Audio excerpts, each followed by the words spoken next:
Kush është Enrique Riquelme, emri surprizë që po hyn në lojë për president të Real Madridit?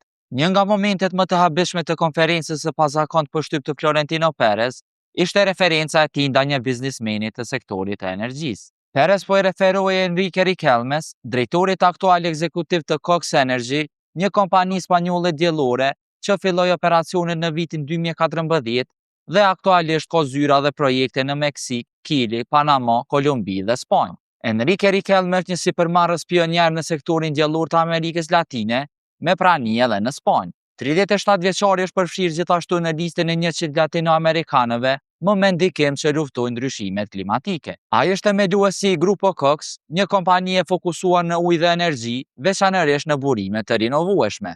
Riquelme u shfaq fuqishëm në skenën e Real Madridit në vitin 2021, kur lindën spekulime se ai mund të sfidonte Florentino Perezin në zgjedhjet e klubit.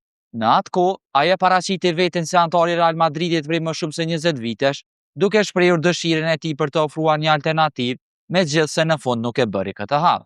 Kësaj radhe ai duket se do ta sfidojë me të vërtetë Perezin, ndërsa rezultati mbetet ta shohim në vazhdim.